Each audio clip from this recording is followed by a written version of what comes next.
महाराष्ट्र में मराठी भाषा विवाद के बीच देवेंद्र फडणवीस सरकार ने बड़ा फैसला लिया है। अब राज्य में 5वीं क्लास तक के छात्रों के लिए हिंदी तीसरी अनिवार्य भाषा बन गई है। महाराष्ट्र सरकार ने शैक्षणिक वर्ष 2025-26 से राष्ट्रीय शिक्षा नीति 2020 को चरणबद्ध तरीके से लागू करने की घोषणा की है।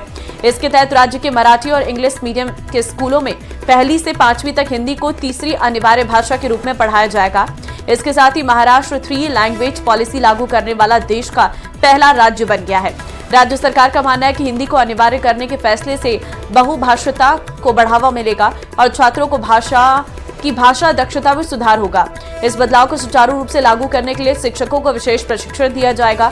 सरकार का लक्ष्य है कि 2025 तक राज्य के 80% शिक्षक नई शिक्षण पद्धतियों और डिजिटल उपकरणों में प्रशिक्षित हो जाएं।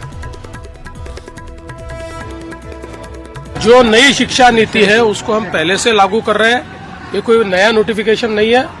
शिक्षा नीति में हमारा ये प्रयास है कि सबको मराठी भी आनी चाहिए और साथ साथ अपने देश की भाषा जो है वो भाषाएं भी आनी चाहिए। तो मुझे लगता है कि इस माध्यम से जो केंद्र सरकार ने विचार किया कि हमारे देश में एक संपर्क भाषा होनी चाहिए, उस दृष्टि से ये प्रयास किया गया है। बाकी महाराष्ट्र में मराठी को कंपलसरी करना ये हमने पहले ही निर्णय लिया है। महाराष्ट्र में हर एक को मराठी सीखना ही होगा, लेकिन साथ साथ वो अंग्रेजी भी सीख पाएंगे, हिंदी भी सीख पाएंगे और कोई उनको लैंग्वेज सीखनी है तो वो भी सीख पाएंगे।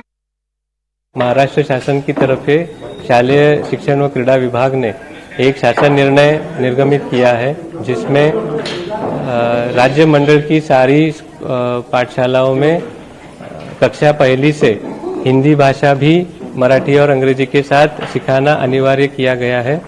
यह निर्णय हम सभी के लिए, सारे विद्यार्थियों के हित में ही और उनकी बौद्धिक और सर्वांगीण विकास की दृष्टि से ही लिया गया है और इससे सारे विद्यार्थियों को जरूर ही फायदा होगा।